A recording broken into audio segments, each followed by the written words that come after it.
Okay, ladies and gentlemen, first off, congratulations on a very good performance of your show tonight. It is my pleasure to introduce my peers and my very good friends from the Kennedy Center American College Theater Festival Region 1.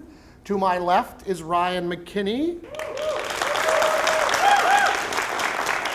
And to my right is Tom Rothacker.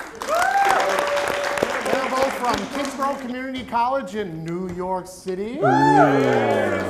So they're going to give you their response. They're going to chat for a while. Be attentive and speak clearly, please. Gentlemen, take it away. Thanks, Thank Ted. you, Ted. And congratulations. Yes, congratulations. How are you guys? You feel good? Yeah, I would imagine. As Ted said, I'm Ryan McKinney. I'm the chair of musical theater for Region 1.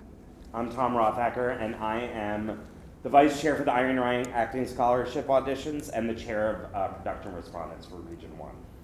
And Tom and I both teach at Kingsborough, and we are thrilled to have come up here today, even through the traffic on 95, to have a very Halloween-y experience and see your production of Rocky Horror. So thank you for sharing it with us. How many of you guys have been through a production response before? Okay. So And who has not? Okay, so a lot of you. Wow. That's good. Okay, that's great. So for those of you who haven't, basically Kennedy Center American College Theater Festival is split up into 8 regions. We're in Region 1, and that covers, I think we're one of the most southern schools at Kingsborough. So southern New York City all the way up to Maine. And respondents travel throughout the region, see productions like yours, and then give you a response afterward. And our goal here today is to share with you what we saw and what we witnessed and what we experienced as an audience member. And someone who is not your teacher, not a family member, not your friend, Not your right? director. Not your director. Someone who knows something. Educated audience member. Right. Something about theater. That's the phrase we're supposed to use. We know one or two things about theater. One or two, just two. Just two. And for you to get to ask questions and for us to tell you what we experienced and share that with you, we're not here to tell you what you did wrong. We're not here to redirect your show. We're not here to encourage you in any way to change the beautiful work that you're already doing, right? We're here to maybe offer some things in your educational process that you can think about the next time that you do this, right? The thing that I love about theater, even though I've been out of school for a very long time, is that I'm continually trying to learn and discover new things about myself as a practitioner. And this is another opportunity for you to do that. And also, guys, don't forget the work. How many of you are taking an acting class or have taken an acting class with Ted or Bert at CCRI? So the work that you do in your acting classes, this is the application to that. So taking all your hard scene study work and working on monologues and your given circumstances and your objectives and translating that into performance and practice is the goal of educational theater always. Yeah.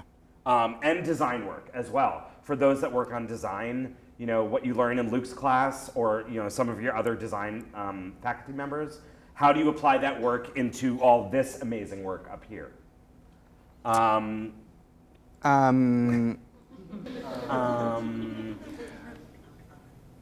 So in moments like this where we don't know what to say, we like this to be a conversation. This really was my next point. We like this to be a conversation. So we will ask you questions, and if you have questions for us, please feel free to say, oh, hey, I was wondering about this. Was this clear, or whatever. But this is not just us sort of talking at you for however long this lasts. We want to hear your thoughts and experience with this show. This is a beast of a show. Yeah. And it's not like if we were here, responding to a play with 3 or 4 people in it, or 3 or 4 actors, I should say, it would be a little bit of a different circumstance because it would be just a couple of actors and your faculty members. But this is a huge cast. It's a huge musical, and there was a big undertaking. And Ted, we had dinner with him beforehand, and we kind of went through the motions of talking about the process and how long you guys have been rehearsing. 9 weeks, a very long time. Okay, a very long time, and all of the hiccups that have happened along the way. And I'm using the nice word hiccup, right? But I have to say how super impressed we were that all of this stuff happened, and like real life stuff, right?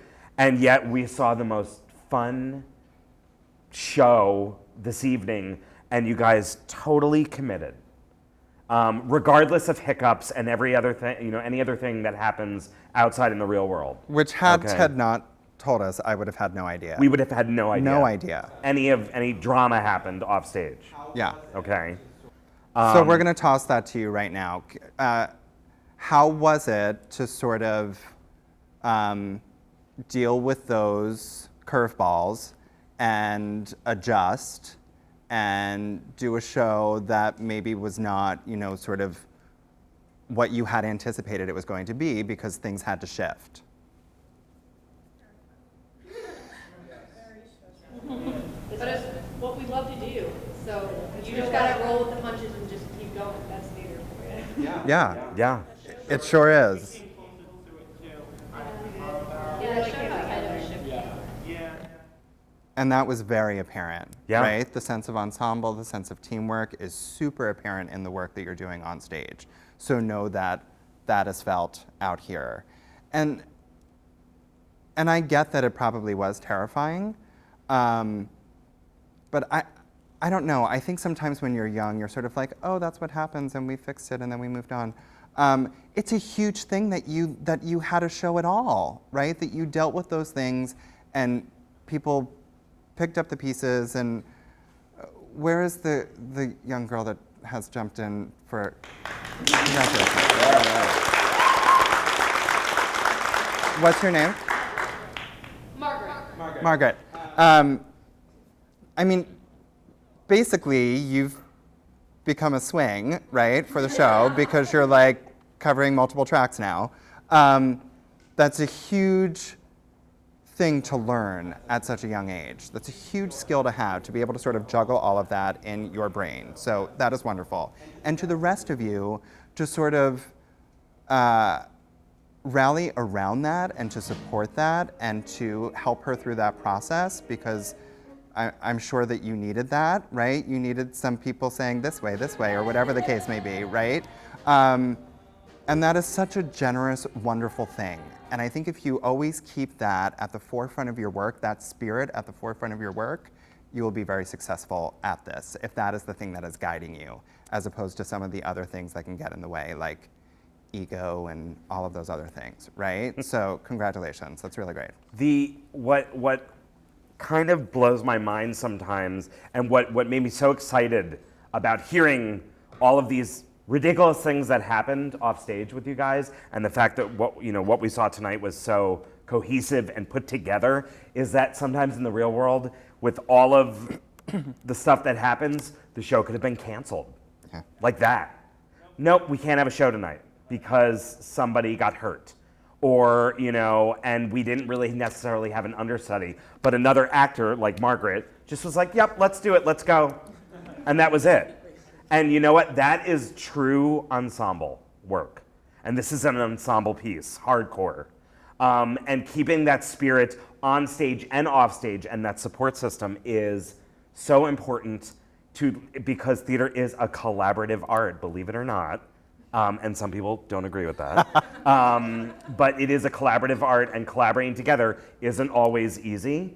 I tell my students this in class. I was like, yeah, it's great to do your own thing. Let's put you in a group of 4, and all of a sudden, right, stuff happens. And then learning how to collaborate and get through the end, is really difficult. And you guys had this really strong support system, which is just wonderful. It's really nice to see. Yeah. Tom and I have responded to a few shows together before, and one of the things that we like to ask the company is, so you close tomorrow? No, you close Sunday. Sunday. So after Sunday, after you're very sad, right? What are the takeaways Like, what is, if you had to pick one thing that you learned from this show, because this is part of your education, when you look back on this, what is the thing that you're like, this is what I learned from doing Rocky Horror? And you're gonna put it in your pocket, and then you're gonna take it out for the next show, and be like, oh, I have this already, because of Rocky Horror. A lot of things didn't happen the way I thought they were going to, and I had to like learn to trust that and believe in like the end product and how it was gonna. And it really, I did realize that like letting it happen and being a part of the whole vision. Trust the process. Yeah, trust the process. That is Such a a grad huge school thing. That is like, that is phrase. not a small thing to be able to verbalize, and that you learned it and are aware of it. That's huge, that you can say like, okay, I need to trust the piece, my director, the process, my ensemble, right? And still be committed to your work. That's wonderful. And letting things go is really hard. I am the first to admit that. I'm like, deep breaths, you know, just letting things go and rolling with it is really hard. And that's a huge Yeah. takeaway. It's hard, Huge. it's hard being an actor on that front, Yeah. right? You have to do your thing and support those around you, and you can't try and control it. There were some other like half hands that were like, maybe, yeah. I don't know. I learned a lot from the show, but I think the most important thing is I was voice casting, so my responsibility was to meet with the people who didn't necessarily know how to read the sheet music or had trouble memorizing their parts. So I would meet with them, and I would go over the parts with them and help them with breathing and different ways to keep time. And it really helped me be able to put myself in somebody else's shoes and to try to look at them and figure out what the issue is they're having and how I can explain something in a different way that was explained to me, but I, instead of thinking of it one way, I can think of it 6 different ways and find which one works for that person. But that's probably what I That's pretty enjoyed most big. of all. Empathy. I mean, you Yeah, exactly. express empathy there, putting yourself in someone else's shoes to help them work through something. And I mean, that's a teaching moment. And like, if you ever to go on to be a teacher at some point, that's something you can draw upon. I'm a music major, so probably gonna be my only choice then. Yeah. Ted, what did you Ted, learn? is that you? I learned a lot of different things on this show. One of the things that I learned is to trust my students. That's not to say I've never trusted my students. I do trust my students to try hard and to be ambitious. But a major difference in this play from a lot of plays I've directed here at CCRI was the large number of music students that exist in this cast. And that means that several of the students in this cast know things about musical theater that I don't know, like reading music. Like a lot of musical technique stuff that I never learned because I'm not a musician. I'm one of those actors who can read the tempo and the beats, but I don't know what the notes are till the musicians or the musical director plays it for me. So to follow up what Ms. Jessup said, one of the things that I learned was to trust my students. That not only to trust them to try hard, but to trust them to know what they're talking about. Yeah. And that was a big deal for me. That was a big thing for me to learn on this. I love that. Thanks, Ted. How many of you are music majors but have had very little acting experience? How many of you are theater majors but have very little music or singing experience? And how many of you are somewhere in the middle of all that? Okay, great. I'm just curious. There was another hand that I Yeah, think I who sort of else? ignored. Oh, well, there's many. I know. Yeah. What I learned was pretty much the acceptance of my fellow peers and how this can affect somebody in so many different ways on a level. We're all pretty much dealing with something in this play, trying to prove something or trying to show what we're made of no matter what. So this was my first time working on something like this as well. First ever production, so it's kind of like I got to know people more and I learned personalities and it kind of came out on top because now I feel like I have another family with these guys. So That's nice. Yeah. And that's Right. that's the beauty of collaborating and you know, coming together to create something. And be like, hey, we're gonna all come together, and here it is, right? And it's an amazing feeling, and to also work with people that are like you are, and finding that is something I learned very young. Ryan probably did too. when you find that, that's the way you go, and that's what's comfortable for you, and that's what makes you a better artist, I think. And that's really nice. You express that very nicely. It's a cruel thing that we do in theater because we like do these mini experiences, right, called shows, and we work really hard on them, and we become very close, and then we present that and we share that with an audience, and then at some point that closes, right? And we continually put ourselves through that process. We like continually sign up for that. A, that congratulations, that's your future. But B, like hold that close and appreciate this for what this is, right? For this experience, because this will never happen again. Let's talk about doing the show, which is 90% sung, 80% sung, right? There's very little spoken dialogue. It literally, there are times where it just goes from number to number. And it's rock music. It's not always in the friendliest of ranges. And you've been with it for a while. So you've been working at this vocally for 9 weeks, Ted? 9 weeks? So what have you learned about these two little vocal folds that we have in here that are helping you through this, and how you maneuver through that? Yes. Well, I'm a vocal major in the music department, and so it was really difficult from going to singing classical and opera all day, and then coming here and growling and screaming and doing all this rock and roll stuff. So it really pushed me to not only challenge my own knowledge of vocal health and vocal rest and all the physical sides that go into singing, but also being able to explain to other people in the sense that they understand how important it really is. And I'm not gonna lie, I lost my voice a few times because it was such a drastic change going back and forth. But in the end, I think it was a good experience for me as a singer to learn how to find that balance to be versatile in like what kind of music I'm singing and performing. But definitely was stressful. Yeah, it's hard. Yeah, and you should. Not saying you should, saying everyone should, right? We all should. How many of you have ever had any sort of vocal training? How many of you have not? It's awesome. I mean, it's awesome that like you're doing this and you haven't, and you're still doing the show. I just want to say, at some point, I don't know when that'll be. It could be here at CCRI, it could be at your next institution, it could be after you graduate and you're studying professionally somewhere. Take a voice lesson. You may feel like, oh, that's not for me, or oh, I'm not good enough to do that, or I don't need that sort of training. Try it out. See what you discover. And if you think, yeah, maybe I do like that, try a couple different voice teachers. I always say finding a voice teacher is like finding a doctor, right? It's like a very personal thing. You have to like find somebody that you sort of sync with. And if that opportunity presents itself to you, pursue it, because vocal training is the best thing that ever happened to me in my life. I went to graduate school in San Diego. My MFA is in musical theater. I showed up on the first day and they were like, we really like you. There were only 8 people in my graduate class. They were like, we really like you, but we need to completely retrain your voice. And I was like, oh. I just moved 3,000 miles for that. And it changed my life. So I believe in the power of like good vocal technique.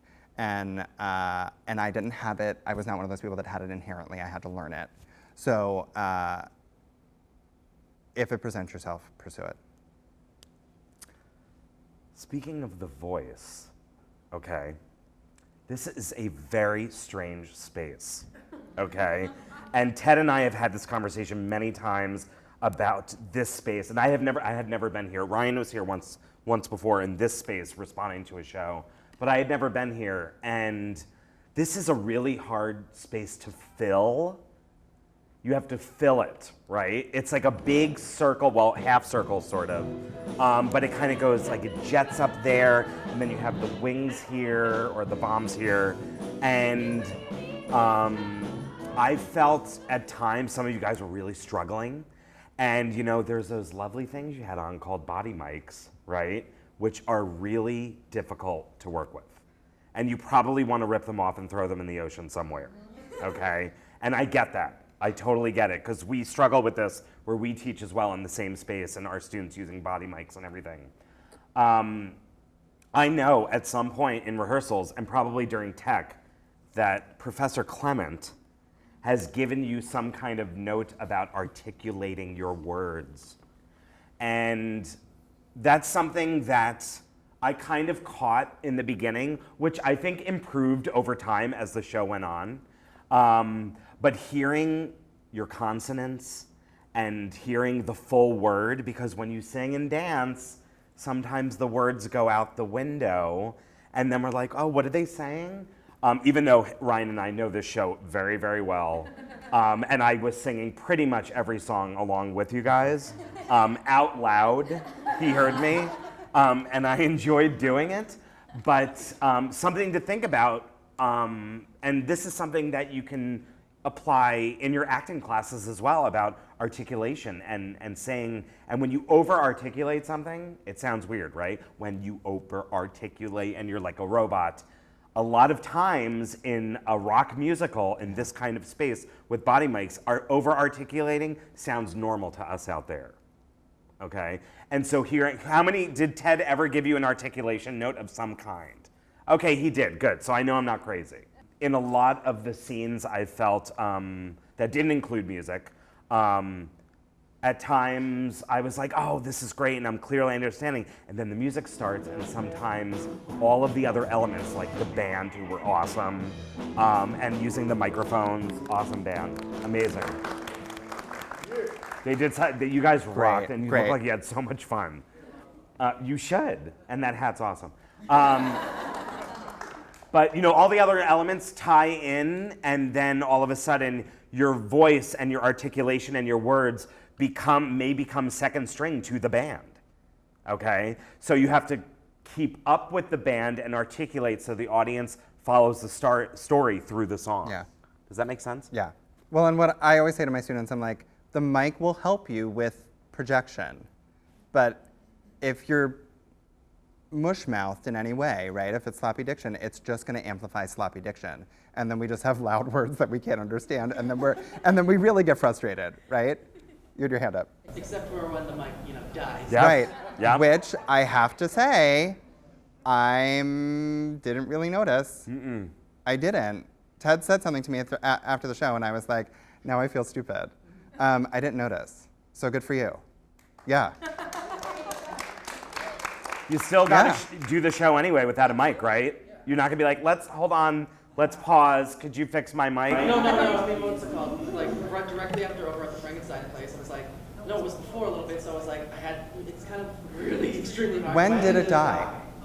It died, I think, it wasn't even on, like, when the science fiction double feature. Or maybe it was. Maybe it was like, I don't know. I don't know when it died, but was it? No, it was not for time work, but in any case, back to what I was saying. In any case, so it's really hard to tackle that in your brain. Be like, okay, how exactly am I going to sound louder without blowing out the goal? Yeah. So that was really tricky to do. You did a good job of filling the space. Yeah. You really did.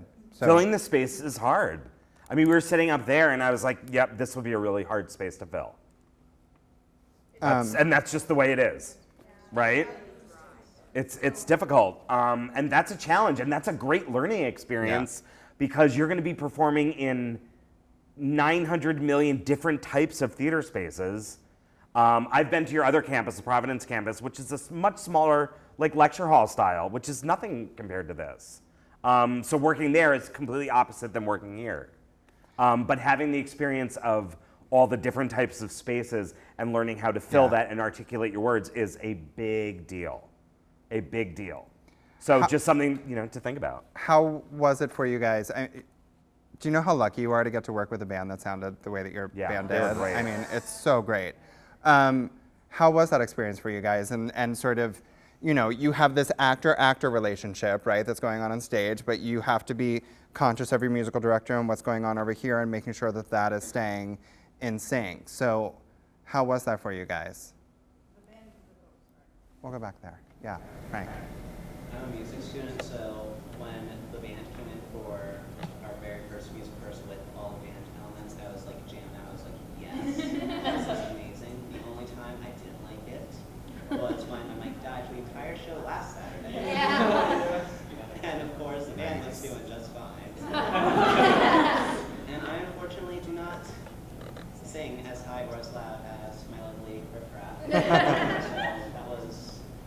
challenge.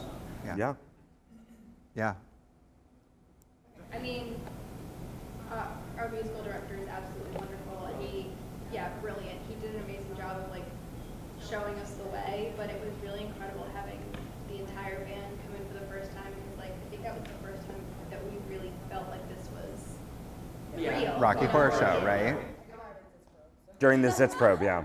That's always an exciting day. It is. It is. I mean, it does breathe a certain life And it into brings the things show. together. We just lit a fire under us. Yep. We just came together, and it felt like a show that night.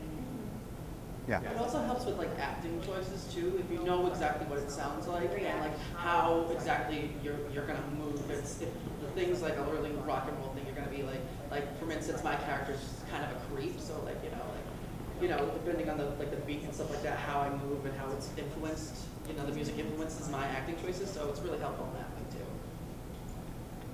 Yeah. It was good and it was kind of bad because like they said, the Sitz probe, it was awesome because I had a problem with timing and stuff. Once I heard drums, Yeah. I was right there and I was like, all right, yeah, that felt good. But then we came up here for our tech week and we threw in the band and I had no idea it was underscoring when I was talking. It threw me off and I was like, oh, I'll go vibratory vision like a transport device, and so that was kind of a little difficult. But after tech week and we went on to our first show, I was like, I like that. That felt good. Good. It was a lovely little addition to our process because we had been rehearsing all the songs, but then we found that there were new music being added to different scenes, and it was wonderful how it added to the life of our show. So here is, for me, here's the lesson from that. And this is what I'm offering is not easy. That feeling that you got when the band was added, and that level of like specificity that happened and energy that happened, you have to try to remember that. Like remember that feeling, and that's what you have to come into the room with every time, regardless of whether or not they're there. Because beyond this, right, years from now, when you are auditioning for things professionally, when you walk into the room with that, that's what gets you the job. And you can't always be like, 1 second, here's my band. My band that come with I me. brought my band with me. And I don't know the secret to doing that, but if you can remember like that, the visceralness of that, and keep that with you, and that's what you start with, then when the band comes in, it's an even new level of performance that maybe you didn't know that you were capable of, right? So use this as like a launching Springboard. pad, a springboard to grow even further than you did this time. So, I was talking to Ryan before, we're like, well, we can't possibly talk about every single thing in the show, which would be lovely, but, we'll talk about moments that stood out to us for, a variety of different reasons. Who's our stage management team? Very nice job. Very, very nice job. This is like a mega show to call. Yeah. And to manage all of these crazies, right? It's really You're the stage manager. You're the ASM. ASM You're in the booth. You're back here. backstage. I mean this with all the love in the world, but I feel like when I'm not thinking about the stage manager, then you're doing a really awesome job. Yeah. Right? When I'm watching the show and I'm not aware of you doing your thing, wow. Right? Yeah. I just thought it was really smoothly called, and calling musicals is really difficult because it has to be rhythmic. There has to be a musicality to the calling of the show. Yes. And I really felt that in the way that the cues were moving. It was really well done. And who else was on stage crew? Who are our crew people? They were like, They're just like, peace out, it's Halloween we're sick weekend. of you. Our spot ops. Oh yes, we stood right by one of the spot ops. Very nice job. Very nice. Operating a spot is, Awful. and I do a lot of musicals. It's a challenging job. And if you're not right on, like I hate sort of seeing the operator try and find the actor, and that didn't happen once tonight. It was No like way. right on every single time, right on the actor, beautifully done. Yes, excellent. So a couple of moments that stood out to me, and I kind of went through and I was like, all right, what do I really want to talk about? I have to say the opening like grabbed me immediately because I love creepy people walking through the audience. I will always love that.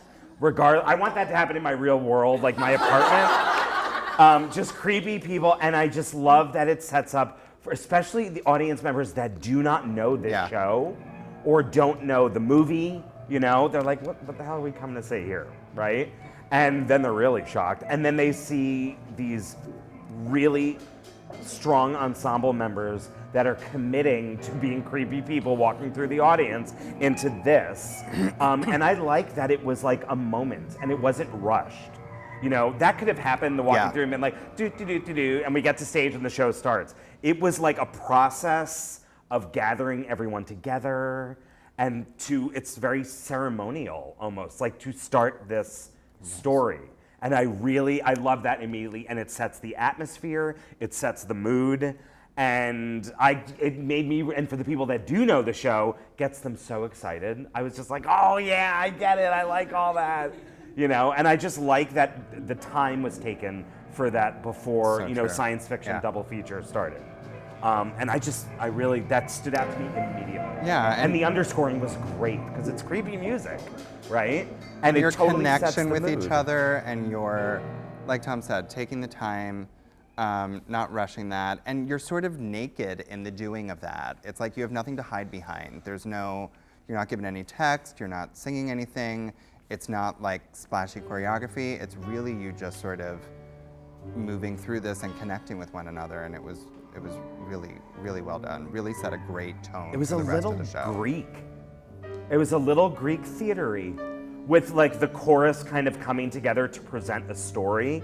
And then, some of the more principal actors come on to start, like Magenta singing science fiction double feature and Riff Raff. So there was this whole ceremonial thing that I loved about that. Very ritualistic. I was just talking about this in my classes the other day. And I just liked that we were eased into it. It wasn't like, lights up, the show starts. It was like preparing us to go on the journey, which I totally dug. Yeah. I just really like that. I think generally across the boards, I really appreciated the specificity of character and the character choices that were made. And this is one of those pieces that is challenging in terms of character in that there's an iconic quality to the show, right? There's a cultness to the show, and people expect a certain thing if they know the show well, right? So how do we honor the tradition of Rocky Horror, but also let you do your version of Rocky Horror? And make it your own. Yeah. Your own stamp. I think you found that blending, that marriage really, really well, and didn't sacrifice one for the other. That's the big thing that like I took away in the first 20 minutes of the show. I was like, oh, I see this. I see where this is going from. Ted. I just wanted to say, I appreciate what you were saying about the opening and it feeling ritualistic. You know Rocky Horror. A part of the opening tradition is the search for virgins. Yeah. Of the show. Right. So this was our version of that. Right. Without trying to stop and pop balloons and paint these on people's Yeah. faces. Right. But we wanted it to be a theater piece. Yeah. Not what it is. Right. That sort of was the idea. And I want to say I appreciate what you're saying. We worked really hard.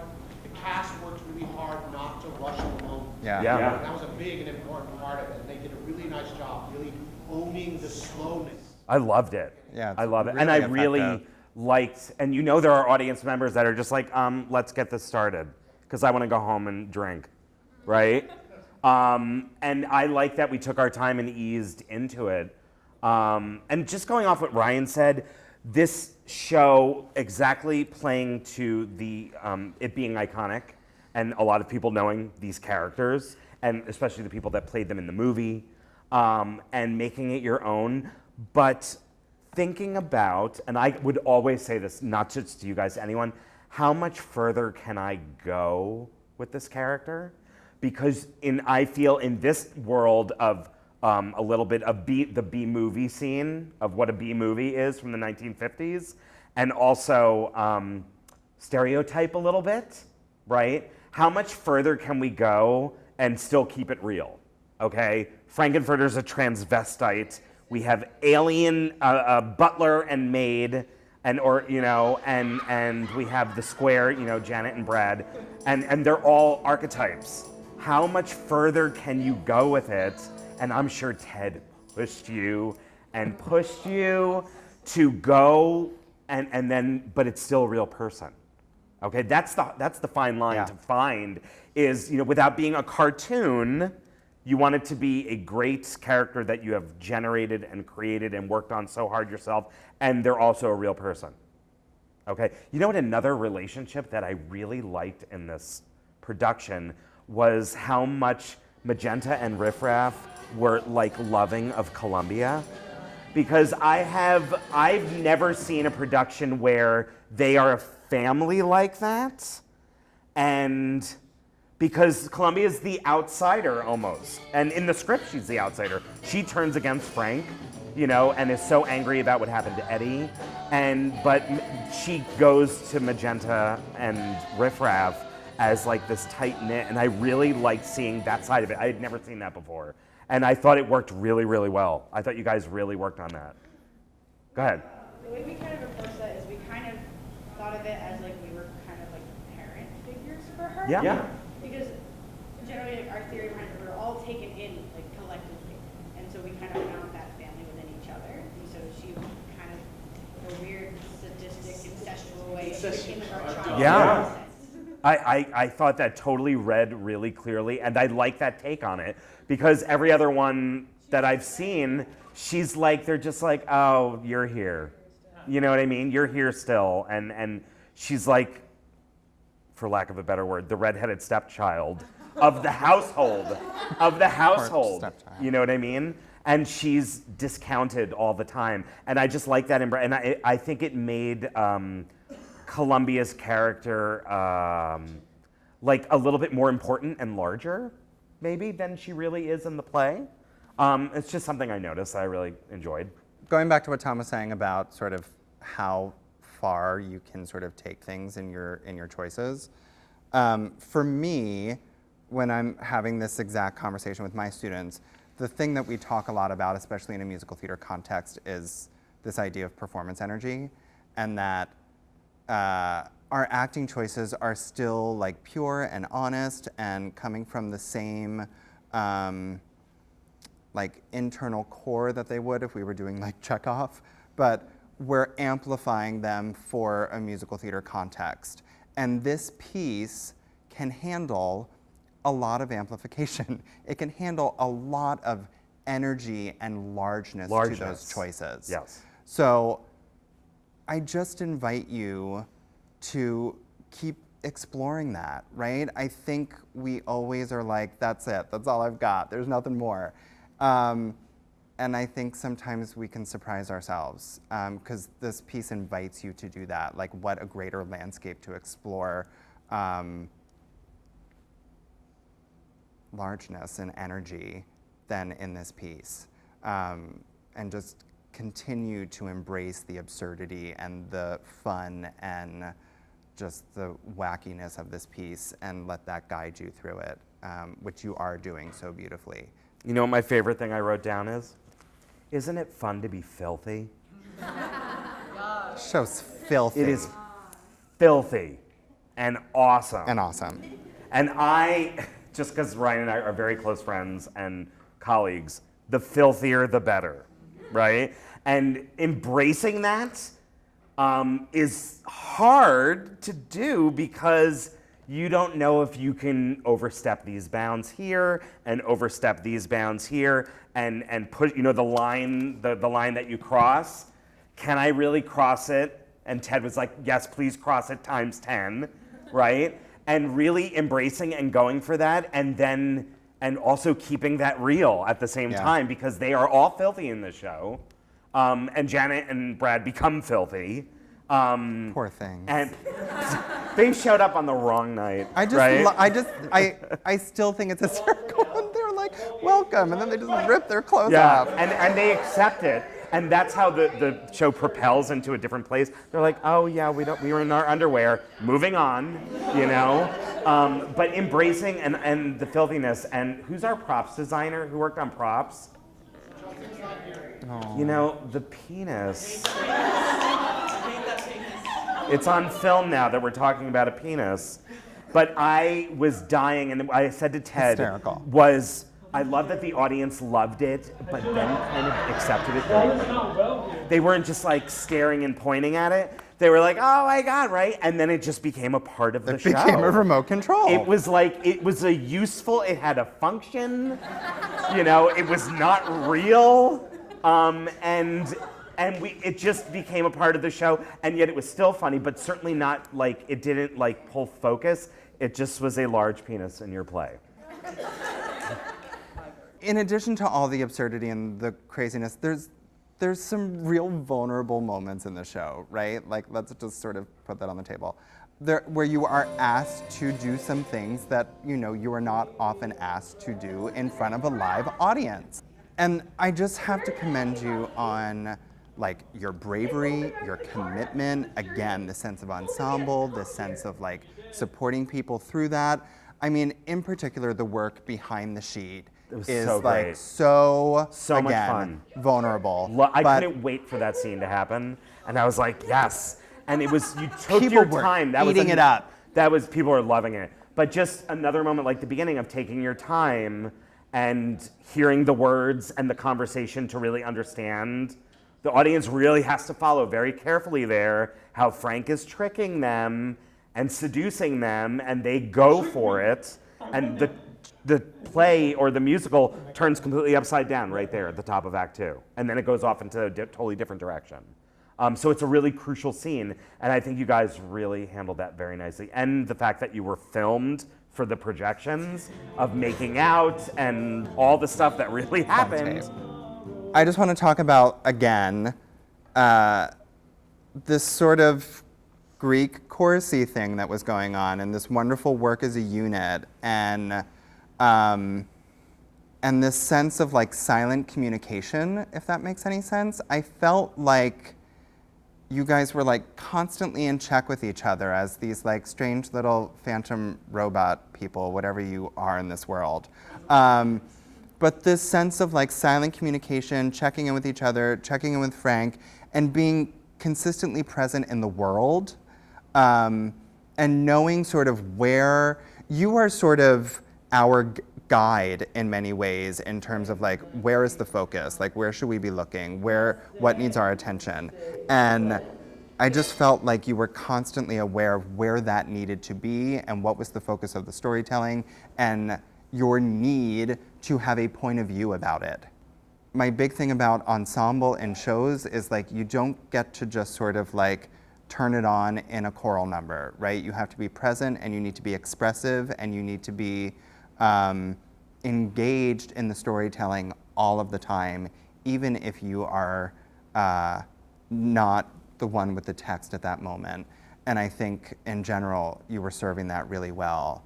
And again, I just invite you to continue to check in with that throughout the run and think about what your perspective is as your individual person in this world, what your perspective is on each of the things that you are singing about, and how that can help add texture to this wonderful, bizarre little world of Rocky Horror. Commitment is a big word, and you always hear it. Commit to your choices, commit to your objectives, all of those, acting class words, right? And in talking, Ryan and I talk about this right after the show is done, about especially this, the Phantoms and their Greek chorusness that's going on of moving the plot along and putting the focus on what's supposed to be the focus, like this scene here or this character here. But also there was a lot of and this is probably something you worked with your choreographer and Ted, a lot of tableau work. And a lot of gesture work. And it's a matter of committing to a gesture or half committing to a gesture. Or committing to that gesture that you worked on 5 weeks ago, that you're like, oh yeah, here's the part where I do this. Is my mom in the audience? right? You know, they're all of those things which we're human Right. beings.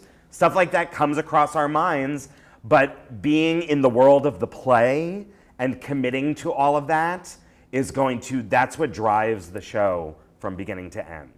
And sometimes I've been a chorus member in so many different plays and musicals, and where you have one line or no lines, or you just sing a song, and it's not easy, but you're all part of the same world telling the same story. So the commitment there has to be consistent throughout, from the moment the play starts to the end. And I'm not saying it's easy. It's something that you learn. And this is things you learn in your acting class that you apply here. So, you know, committing to those moments and those choices are super important, always and forever. And riffing off of that, just always reminding yourself to keep it expressive, right? That what is going on internally is finding a way out here for us to share in it as an audience. My students sometimes say to me, they're like, are you mad at me? And I'm like, no, I think you're wonderful. Why? And they're like, you have that face. And I'm like, what face? They're like, the face that you look like you want to kill me. I'm like, no, that means I'm happy to see you. But like, it's just a reminder that I'm like, oh, I'm not always aware of like what's going on here, even though I'm thinking something completely different here. We just have to make sure that we're finding the channels, right? Finding the channels from the internal to the external, so that what we are experiencing internally is being shared with our audience, which again, you're doing beautifully, but I just offer it as a reminder. Who is our sound designer? Wow. It was really, really well done. Like, and this is a highly mixed show, but just even effects and working with the projections and working with the band and putting that all together, my head exploded. I would never do it myself. And the fact that a student really worked that hard to work is really impressive. And I really commend. Yeah. It was really great. We literally had to go through 6 to 10 sounds for every single sound effect that was in the show. She really worked hard. That's awesome. Talking about so much fun. This Yeah, is was it the fun to show do? to like go crazy and experiment. And just, it was really so much fun. Yeah, I thought everyone looked great, Yeah. and it gave great sense of character. Did you have fun and- doing it? Yeah. Yeah, I mean, just like, it's just a blast. And you can go to the crazy place. Yeah, I mean, it's like, it's a Halloween makeup show. Yeah, I mean, it's exactly. so great to do. Yeah. And it really amplified the storytelling. And I think it would be easy for it to get in the way of the storytelling. And I think finding that balance is a great thing. Yeah. It was like a bunch of like, should I do this? Right. Should Yeah. I not? Testing Do I really and trying want things this? out. How should I make them? Or like, you know, yeah. Yeah, Would you do it again? Yes. you're gonna do it again. Yeah, I've been doing makeup for a while. Good, good. So yeah. That's great. How is it working on Luke Sutherland's beautiful set? And you know, walking up and down stairs in heels, I'm sure, I haven't done it in a while, I'm sure, That's a lie. it was last week, is really hard, especially obviously for Frank, who had like stilettos on. Those were And intense. Those were really intense, and your feet must hurt. But Actually, after a few weeks of working on You're They're like, I'm a numb. professional. yeah, it, I only actually fell once. That's good. but My shoe. But working on levels, and you know, a lot of shows you will never work on more than one level besides the floor, right?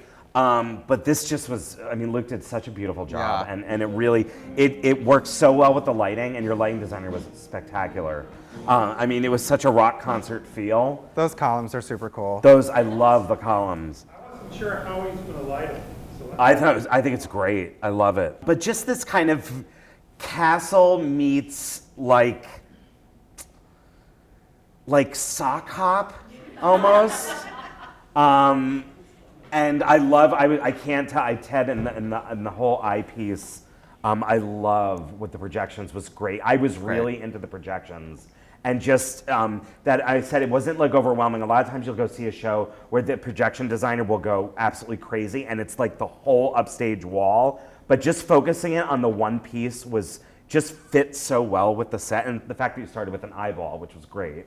But you guys look like you had so much fun, you know, running up and down the stairs and dancing up there and really spreading out. This is a huge stage floor to work on, which is awesome. And you're not on top of each other, and there's room to dance and really like enjoy the space. And you're handling the movement really. How many of you are like would consider yourself dancer-ish type people? How many of you are like, I've never done this sort of thing before in my life? Okay. You're handling it really well, and like you know it. It's clear that you're enjoying doing it, and just continue to like celebrate that because it's such fun choreography that you've been given, and it works so well for this world. So enjoy it. I really like the great. dance break Yeah. in Time Warp. Time Warp was really That was fun. great. I love the dance break, and it looked like so much fun. And you're like, we got this down. I would fall all over the stage if I did that. But it looked like so much fun. I just enjoyed that kind of take on the dance break because, like, I know the show, so I'm expecting it to come up, and it was just so much fun. And you know, also we'll sort of wrap up by saying we both have a relationship with this show, right? Like we've gone and been those people in the audience. Tom was in it. I've directed it. We love this piece, and you know, we came here this weekend on Halloween, and your beautiful, loving, energetic performance was such a great way to spend part of our Halloween and to be our next experience with this show, a show that we really love, and we so enjoyed just all of the insanity that you deliciously brought our way tonight, and thank you for all of your work. And I'm kidding. Tom's like, I just want to say, because you know, Ryan and I, and we have very close colleagues, and we have a very tight-knit group where we teach at Kingsborough. You guys are so lucky that you have Ted and Bert and Luke and all your other faculty members, and especially in a community college setting where you guys do not dorm on campus, and our students don't either, and coming to your theater club meetings and deciding on, we were talking about this earlier, on choosing your season of shows, and working so closely with your faculty, you are so lucky. Because there are schools where, you know, you're one of hundreds of students, you know, very large programs, and your faculty may never know your first name. Right. Or you have one faculty member. Or you have one faculty is doing member everything. that does everything, and you have a team here that you can go to and that you trust. And I just, you know, the models of our two schools mirror each other really nicely, which I really appreciate, which is why I like coming here so much. And I want to say, doing theater in community college setting, being a community college student is not easy. We know that you all have like jobs and commitments and full course loads and all this other stuff. And to find the time to rehearse and do a show and put that together on top of that is extraordinary. It's extraordinary. It is nothing other than to be extraordinarily proud of. And I applaud that, and that is the world that we live in as well. And that is something to like be very proud of yourselves for. Thank you guys so much. Hey, let's give it up for our